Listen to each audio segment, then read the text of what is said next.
Alors justement, sur ce point, Jean-Richard Nguessan, est-ce que vous avez été surpris de Non, la pas démarche du de tout. Diomaye Faye, vu les avant de la question de pouvoir? Pas du tout. On connaît les relations entre la France et le Sénégal. Et on sait que le Sénégal abrite également une base militaire en France. Et on connaît les rapports que les différents pouvoirs qui se sont succédés au Sénégal ont eu avec la France, partant de Léopold Sédar Senghor à Diouf, en passant par Wade ou encore à Macky Sall. C'est vrai que par moments, lorsque nous sommes dans l'opposition, ou lorsqu'on a quelques élites dans l'opposition, on fustige la France. Mais quand on le veut ou pas, la France était partenaire de choix. Et on ne va pas balayer du revers de la main une relation avec la France. C'est vrai que dans certains panafricanistes, en griffe, on souhaitait que Diomaye Faye ne parte pas en France. Mais moi, je salue sa rencontre avec Macron et cela augure, pourquoi pas, de bonnes relations entre la France et le Sénégal. Il nous faut forcément pour nos États, on ne va pas forcément, par rapport aux relations qu'on a eues avec la France, dire aujourd'hui qu'il ne faut pas collaborer avec la France. Là, je ne suis pas d'accord. Laurent Monti? Alors, il y a une double lecture. La première lecture, c'est de dire que lorsqu'ils étaient, le PASTEF, on connaît la ligne idéologique du PASTEF, on connaît l'histoire du PASTEF, on sait que le PASTEF est un parti de Diomaye Faye et Ousmane Sonko. C'est vraiment positionné, a eu des positions très très dures à l'égard de la France lorsqu'ils étaient dans l'opposition. On se rappelle même d'ailleurs, tout premier ministre qu'il est, Ousmane Sonko a même, lorsqu'il a rencontré Jean-Luc Mélenchon, il a eu des propos très très difficiles, très durs à l'égard de la France. Maintenant, une chose est d'être opposant, une autre chose est d'être président. Comme disait Jean-Richard, encore une fois, ce n'est pas une question d'être anti-français ou pro-français. Il y a une relation qui est là entre la France et le Sénégal. Une relation qui est historique, une relation qui est ancienne. Et lorsque vous êtes président du Sénégal, vous ne pouvez pas mettre vos intérêts, vos opinions personnelles en avant. C'est l'intérêt national qui prévaut. Et il y a des relations qui sont anciennes avec la France. Donc, c'est pas choquant. La France n'est pas l'ennemi ou quoi que ce soit. C'est juste vraiment, ils l'ont dit, c'est rééquilibrer la relation, partir sur une relation gagnant-gagnant, une relation de respect, de souveraineté de part et d'autre. Donc, c'est tout à fait normal que les présidents se rencontrent. Lors d'une première visite, bon, moi, je ne vois pas forcément une portée, il ne faut pas lui donner plus d'importance que cela. C'est normal que Diomaye Faye rencontre le président Macron. Maintenant, il faut savoir que certaines opinions publiques africaines sont si éruptives que dès qu'on parle de la France, dès qu'on rencontre un président français, on est collaborationniste, etc. Ça n'a rien à voir. Il faut savoir raison garder. Jean-Marc Kwame, est-ce que vous avez été surpris personnellement? Est-ce qu'après son élection, vous êtes dit, mais Diomaye Faye chez Macron, c'est pas pour demain? Non, pas personnellement, parce que il y a la politique, il y a la campagne, il y a ce qu'on peut tenir dans nos salons, et il y a la vérité, il y a la réalité. Quand au Sénégal, vous avez une grande partie de votre diaspora qui rapporte de l'argent au pays et qui vit en France ou aux États-Unis, pendant la campagne, vous pouvez dire ce que vous voulez, mais quand vous arrivez au pouvoir, comme Laurent a pu le dire, il y a la réelle politique qui est en face de vous. Donc vous tenez compte de la réelle politique. C'est ce que j'ai à dire. Très bien. Alors là, le PASTEF, donc, on le disait tout à l'heure, donc, est très proche des milieux dits panafricains. Beaucoup en ont été choqués. Je lui rappelais donc en ouverture, disons, à l'abordage de ce thème que nous développons donc en ce moment. Beaucoup ont critiqué cette approche de Diomaye Faye sur le plan géostratégique. Certains s'attendaient à ce que, en tant que tout nouveau président élu du Sénégal, il se rapproche plutôt de la Russie, avec Vladimir Poutine, qui semble être, pour les milieux dits panafricanistes, une sorte de messie. De messie, voilà, qui est garant de la souveraineté, de la liberté de l'Afrique et tout ça.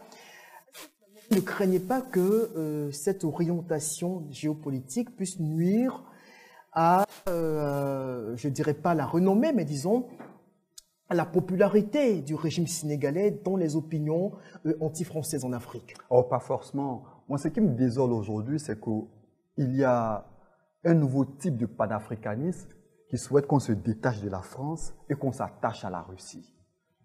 Se détacher d'une puissance militaire et s'attacher à une autre puissance militaire. Moi, je pense que c'est un leurre. Il faut, pour ma part, diversifier les collaborations et les différentes relations. On ne va pas quitter la France et s'attacher à la Russie. Et aujourd'hui, prenant le cas du Mali, lorsque Wagner s'installe au Mali, je ne crois pas que c'est plus pour soutenir le régime au pouvoir que pour apporter de la sécurité. La Russie est dans le business également. Donc, dit que il faut s'attacher à la Russie, se détacher de la France, je pense que c'est des raisonnements qu'on doit, pourquoi pas, on doit s'éloigner de ce type de raisonnement et puis diversifier pour ma part les différentes relations. Laurent Montier, les réactions des milieux pro-russes en Afrique, parce que c'est le cas, puisqu'on le voit, je ne vais pas les citer ici, hein, mais beaucoup sont sortis, beaucoup qui prônent donc l'avènement de la Russie messianique qui vient sauver l'Afrique et tout ça. On les a vus, mais crier sur tous les toits avec des cris d'orfraie, mais qui disent non, mais il faut que, pourquoi est-ce que ce n'est pas avec la Russie d'abord? Votre réaction justement à ces retours de ces soi-disant panafricanistes? Il faut savoir que Diomaye Faye, il a une personnalité quand même qu'on observe, il est très posé, il a l'air d'être très réfléchi. Et ce n'est pas quelqu'un qui va avoir des réactions épidermiques ou réagir en fonction de quelques groupuscules qui veulent absolument de la Russie. Le Sénégal est un pays qui fait preuve de stabilité. On parlait tout à l'heure de légitimité, de légalité. Et on peut difficilement voir ce qu'on voit par exemple au Niger ou dans des pays où il y a des coups d'État parce que les présidents sénégalais jouissent d'une légitimité en plus de leur légalité parce que le système démocratique est sincère. Ce qui n'est pas le cas dans plusieurs pays dont on ne parle pas parce qu'il y a des pays où on parle des coups d'État militaires mais il y a des pays qui font aussi des coups d'État institutionnels et politiques parce que les élections sont biaisées. Je ferme la parenthèse. Ce qu'il faut dire par rapport au Sénégal, c'est que ils sont responsables. Les Sénégalais ont une culture politique, ont une conscience politique beaucoup plus avancée parce qu'ils ont une pratique de la démocratie qui est ancienne, qui est ancrée et ils ont une société civile forte, très active.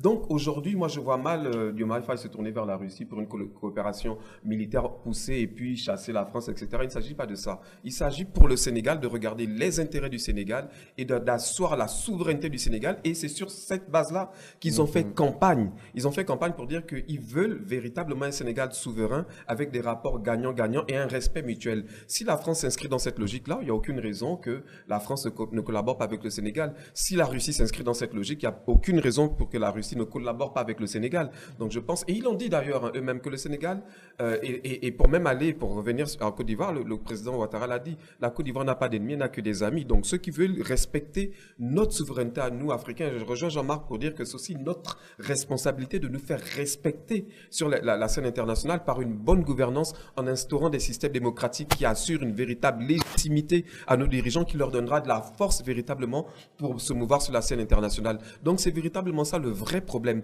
Pour moi, le problème, ce n'est pas une question de la France, de la Russie, etc. C'est qu'est-ce que nous voulons, comment nous nous voyons et comment nous nous projetons et comment nous engageons nos rapports avec les autres États. Pour moi, c'est ça le véritable enjeu et c'est ce qui est à l'œuvre aujourd'hui. Je termine en disant, Raymond, que on a une dynamique à l'œuvre depuis une dizaine d'années en Afrique. L'Afrique est en train de changer. Il y a un rapport qui sort tout le temps, très souvent, je pense tous les 2 ans ou 3 ans, le rapport de la CIA qui montre les grandes tendances mondiales. Et dans ce rapport, et quand on parlait de la Covid, ils arrivent à faire des projections.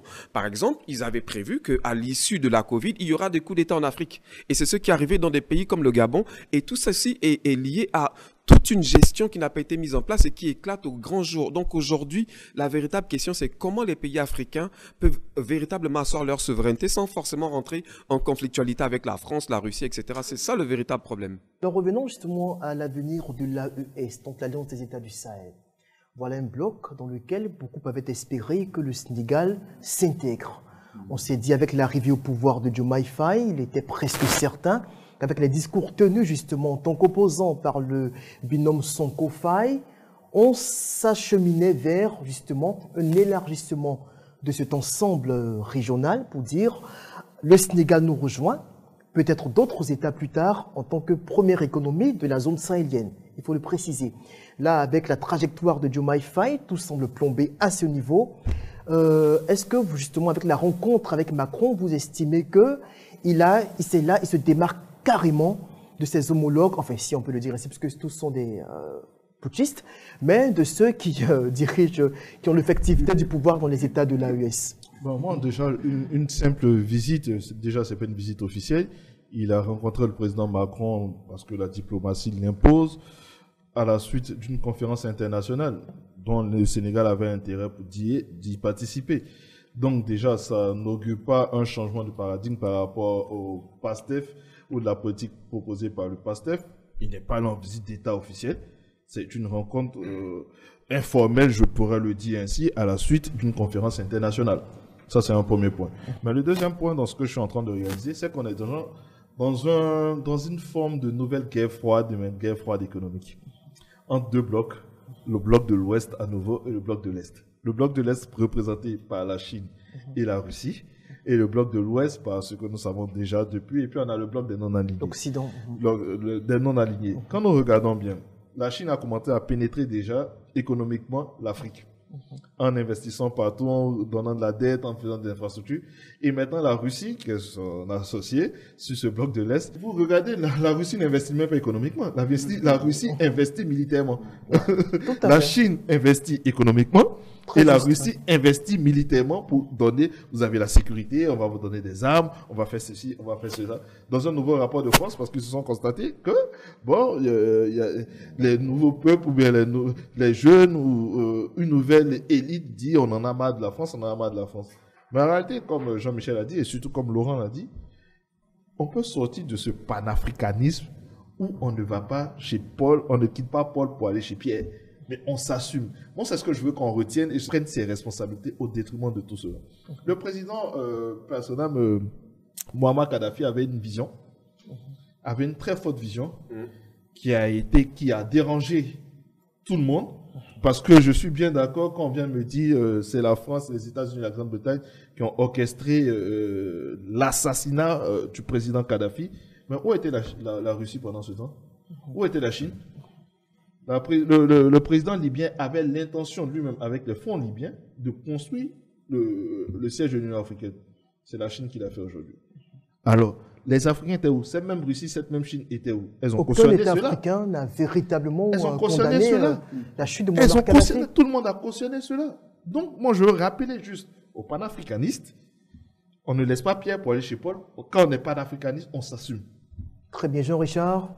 Parlant de l'AES et du Sénégal, ça m'étonnerait qu'un régime démocratiquement élu puisse s'amouracher avec l'AES. Vous l'avez dit d'entrée de jeu, l'AES, on a affaire à des putschistes. Le dire clairement, ils sont des putschistes. On a affaire à des putschistes.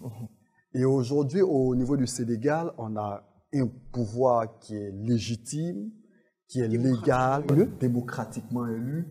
Et alors qu'au niveau de l'AES, on a affaire à des populistes, des personnes qui ont une seule vision, s'éterniser au pouvoir, aucune politique à long terme en termes de développement. Ils avaient critiqué les régimes démocratiquement élus de ne pas apporter suffisamment de sécurité, que ce soit au Mali, que ce soit au Burkina, que ce soit au Niger. Mais aujourd'hui, ce qu'il nous est donné de voir, c'est des pays qui sont instables. On fonce dans la crise sécuritaire. Et au niveau du Mali, on a fait appel, comme je le disais tantôt, à Wagner. Et lorsqu'on suit... Même au Burkina Faso également. Même au Burkina Faso. Et au Niger. Lorsqu'on suit l'actualité au niveau du Burkina Faso, au niveau du Mali... La situation de la guerre est réduisante. Et c'est fort dommage. On nous a vendu en quelque sorte du pipeau en griffe. Le manque d'alternance politique aujourd'hui, c'est ce qu'on assiste avec l'embrigadement des partis politiques et tout ça. Et moi, surtout, c'est l'argument de proroger les transitions. Une transition en disant je stabilise d'abord mon pays avant d'organiser des élections. C'est se foutre du et en pauvre espérant que la Russie va venir stabiliser ces différents pays. Et en sortant de la CEDEAO, dès qu'on s'achemine vers la fin de la période de transition convenue avec les instances régionales, alors on dit tout de suite, on est à 1 semaine, 2 semaines de l'expiration du délai, je sors de la CEDEAO. Et ce que je souhaite, ce que je vais ajouter assez rapidement, ces pays ont trouvé un bouc émissaire. La France. Ah mais dès qu'on fait un coup de tas, c'est la France. Alors Laurent Monti, on va conclure avec... J'aime bien voir Raymond dit comment vos yeux brillent quand on est d'accord avec vous. C'est une réalité. Mais IBA a justifié son coup d'État par la France, le capitaine Ibrahim Koulibaly du Burkina Faso. C'est la seule base sur laquelle il est venu au pouvoir, quand il venait le coup d'État contre Damiba. C'est le seul argument, la France veut nous attaquer. Allez-y, je vous laisse conclure. C'est quoi la question? Votre réaction à ce que nous étions en train de dire tout à l'heure? Ma réaction? Par rapport à... Oui, bien sûr, oui, allez-y. Okay. On va conclure avec vous. Désolé, je vais peut-être vous attrister. Allez-y, c'est votre opinion. Oui, ma réaction, mon opinion. Moi, je considère qu'on est en train de tourner en surface. Il y a eu coup d'État militaire. Il y a des coups d'État institutionnels avec des 3e, 4e, 5e, 10e mandats. Ça, on n'en parle pas. Mais comme c'est les armes, on en parle. Je suis totalement contre les coups d'État. Mais pourquoi il y a des coups d'État? Parce que les régimes démocratiques ont failli. Parce que, je le redis, si au Sénégal, vous allez difficilement voir un coup d'État parce que les institutions sont solides. Les pays où vous avez vu des coups d'État, c'est parce que les institutions démocratiques ont failli. Par conséquent, ce qu'il faut régler, c'est bien évidemment la question de coup d'État, mais au-delà de ça, il faut remettre les institutions à plat. De telle sorte que dans 10 ans, dans 15 ans, le Mali, le Burkina, les pays dont vous parlez ne revivent pas des coups d'État. Il y a des coups d'État parce que les gens qui ont été, vous le dites, démocratiquement élus, mais on sait comment la démocratie a lieu dans ces pays. Si la démocratie, c'est juste aller voter et puis après les résultats sont tranquilles, mais que la Cour constitutionnelle, à la tête de laquelle vous avez mis votre ami, vient vous déclarer vainqueur et que d'accord, vous avez la légalité internationale, mais les Maliens qui sont sur place, qui vivent au Mali, nous sommes ici en Côte d'Ivoire, les Maliens qui sont sur place, qui vivent au Mali, qui subissent les affres, les détournements, quand on voit le fils du président rouler dans des grandes voitures et narguer les gens, etc. Tout ça, ça crée de la frustration. Et donc, ça peut pousser les gens à soutenir malheureusement, quand je dis les gens, les Maliens qui vivent ça, malheureusement ces coups d'État-là. Mais ce n'est pas la solution. La solution, c'est effectivement de redonner, Barack Obama l'a dit, les pays africains n'ont pas besoin d'hommes forts, ils ont besoin d'institutions fortes. Les institutions subsistent aux hommes. Donc, Assimi Goïta, ils passeront. Mais demain, quel est l'héritage qu'on doit laisser à nos États? Ce sont des institutions fortes. Et dans ce cas-là, c'est pas une question de France, c'est pas une question de Mali, c'est pas une question de Russie ou j'en sais rien. C'est une question, Jean-Marc l'a dit, de nous-mêmes. Quel est l'héritage que nous allons donner à nos enfants? Nos enfants grandiront demain. Est-ce qu'ils vont encore arriver dans des pays où on va encore balbutier parce qu'il y a eu un coup d'État, parce que les élections n'ont pas été transparentes, parce que, etc. C'est ça la vraie question. Dotons-nous d'institutions crédibles, démocratiques, comme on l'a vu au Sénégal. On a vu des juges constitutionnels qui ont été nommés par Macky Sall, qui ont désavoué Macky Sall. Et c'est ça la force de la démocratie. Et nous voulons voir ça dans tous nos États, de telle sorte que demain, on ne soit pas simplement à critiquer des putschistes. C'est vrai, ils ont fait un coup d'État, mais avant ça, on n'a pas beaucoup entendu les gens critiquer la gouvernance de la CEDEAO, qui est une CEDEAO des chefs d'État, qui n'est pas une CEDEAO des peuples. On n'a pas entendu les gens parler de la CEDEAO qui voulait aller attaquer le Niger, mais qui n'a pas attaqué d'autres États. Restaurer l'ordre démocratique au Niger. Donc il faut être juste. C'est important justement de revenir dans l'exactitude des termes, plutôt de restaurer l'ordre démocratique au Niger, non d'attaquer le Niger. Cela n'a jamais été dit par la CEDEAO. On va refermer le débat. Merci. Mais il y a eu des menaces d'attaquer militairement pour attaquer le Niger, pour rétablir pour rétablir l'ordre au Niger. Mais c'est important que vous employez les termes exacts parce que le populisme c'est très dangereux. On va donc refermer là-dessus. On va donc se séparer sur cette note. Merci à vous. Merci à vous Laurent Monti, très en verve, Jean-Richard Nguessan, très perspicace dans l'analyse. Jean-Marc Kwame Moro, le nom, il fallait le rajouter. Jean-Marc Kwame Moro, vous avez été aussi très précieux donc, pour la compréhension de tous ces sujets-là. Et moi, je ne l'ai pas été. Vérité. Ah, mais si vous l'avez été. D'accord, merci de le dire. Le devoir de vérité, c'est donc terminé pour ce numéro. On va se dire au revoir et à très bientôt.